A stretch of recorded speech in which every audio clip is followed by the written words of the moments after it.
Are we ready for our first act? The next segment? Lovely stuff. Okay, Lee, you look happy. You start putting your hands together for us. I say everyone start joining in for real. Please welcome to the stage, Rebecca Sexton.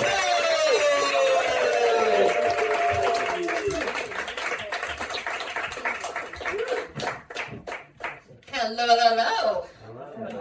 How's everyone doing now? You've had your second round of drinks, well lubricated.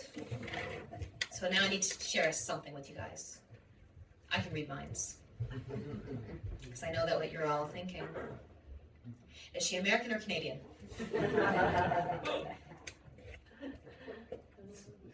I'm Canadian. Yeah, thank you. It's nice to be welcomed, appreciated. I'm not one of them. Yeah, no, I've been here over a decade, which confuses some people. I hear a lot of, Rebecca, you're from such a beautiful country. What are you doing in this godforsaken shithole? And I get it. A lot of people want to move to Canada. I was one of them. Some of you think it's utopia. But I have to level with you. It is great, but it's the hot guy at the bar. Yeah, you know, the one who's tall, broad shoulders and says, "Hi, my name is Dave." You're not gonna fuck that. However, over the years, I have been very fascinated with British culture. Because if you think about it, how does a culture that avoids confrontation at all costs, how the fuck did you take over the world? Did you tut nations into submission? And I ask you guys, it's very fascinating, because I think the best example of this is the silent carriage on a coach. And you know you're in one because there's always someone on their mobile phone and no one tells them to shut the fuck up. Instead, there's looking in the direction of the noise. Some sighing, tutting, and shushing from a safe distance. My favorite part is that the people who've been sitting next to each other, avoiding eye contact because they're, no, can't make any eye contact at all. They'll suddenly look at each other, nod, and silently agree the person's a twat.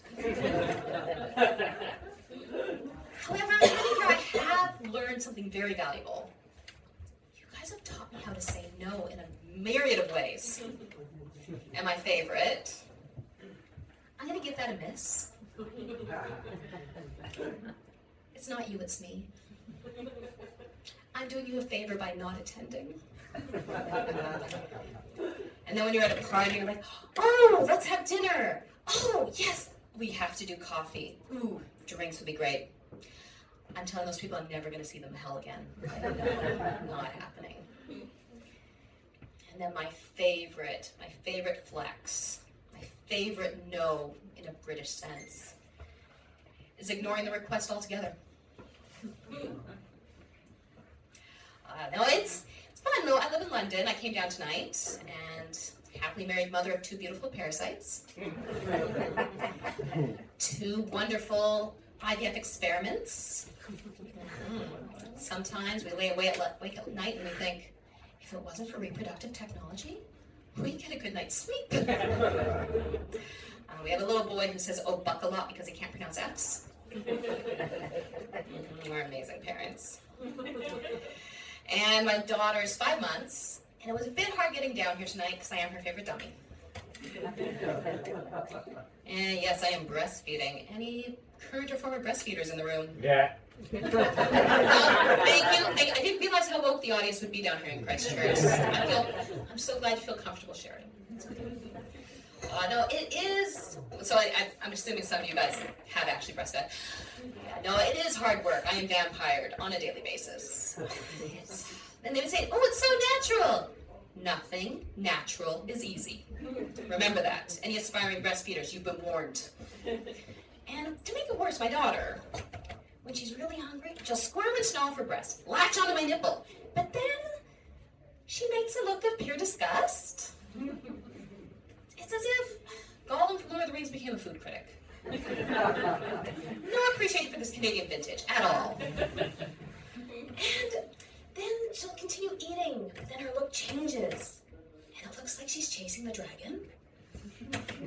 she is sucking me dry for a high.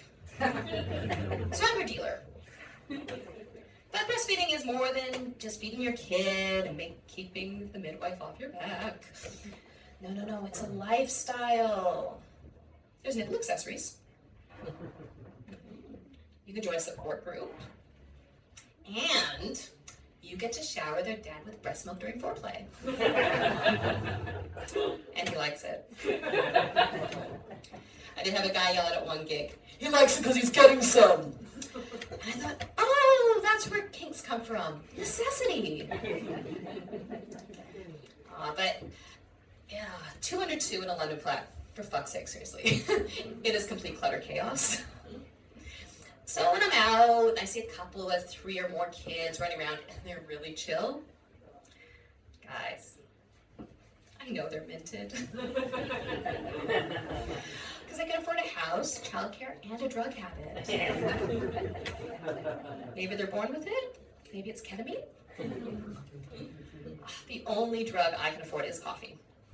The other day I was at a cafe, I took my baby, a nappy bag, and the will to survive. Sat down with my cappuccino, and then I heard "What's a cute baby?" That was a Northern Irish accent, by the way. And I turn, and it's the actress who plays Erin from Dairy Girls. Guys, you know show Dairy Girl? Yeah. No, and she was lovely, just so you know. But in my flummoxed state, I was like, "Oh, you're from that show!" Yeah, I deserve the look she gave me. Because when you meet a famous person, you really want them to like you. It's really irrational. Because you're never going to see them again. But you really like me, please, like me. And I figured, well, what can I offer her? And I thought, do you want to hold my baby? And before I could finish my sentence, she scooped her up and cut his. I was free. So I coffee and peas, and I ordered a croissant, and I realized, this is what ketamine must feel like. But then, you can only relax for a certain amount of time, and I'm like, I have an appointment. So I said, hey, thanks for holding my baby. I'll take her now. Silence. I'm like, no, really. Thanks. I'll take my baby. Have a great day. She's blanking me. She's staring at my baby. And as I said, I've lived in the UK long enough to know that a refusal to respond is a British no. So now I follow my baby on Instagram. But parenthood, hey? Yeah. Any boy moms in the room? Yeah, one thing with having a boy, I know I can't be a full boy mom because I'm a boy and a girl, so you guys, when you're a boy mom, that's hard work.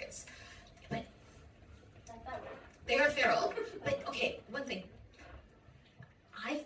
Having a boy, I figured out why guys are so obsessed with their penises. Yeah, like my son, he's obsessed with it. And okay, so guys in the room, just so you know, you emerge from the room holding a stiffy. Your hydraulics are intact down there.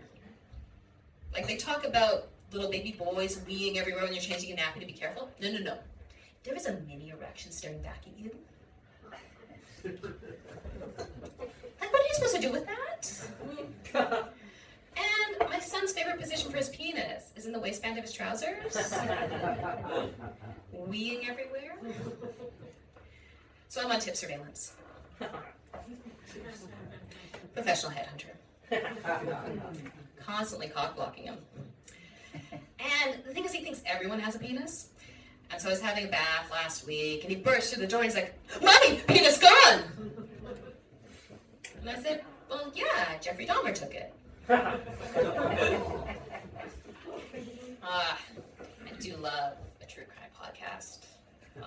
It is good. The Americans just love their serial killers. You're like, ooh, they're serial killers in Britain, but they just don't celebrate them the same way. They're put on this pedestal. But I have to think, like, with all the serial killers that are going on in my head because these podcasts and with the news, I realize there's a lot of commonality between serial killers and the Tory Party. So, I'll give you a few examples. So, Ted Bundy and Boris Johnson, they both lulled their victims into a sense of security. But, like the sorority house, the COVID parties were just sloppy. But one thing Son of Sam has on Rishi Sunak, he at least hits his targets. Robert Picton fed prostitutes to his pigs, and David Cameron fed one his manhood. But, Suella Braverman has one on every one of them in the party because she has a key serial killer trait.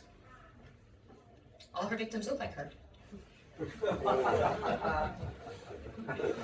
And with that, I will leave you with my one IVF regret. I will never have the pleasure of telling my kids their accidents. Thanks, everyone. You've been great.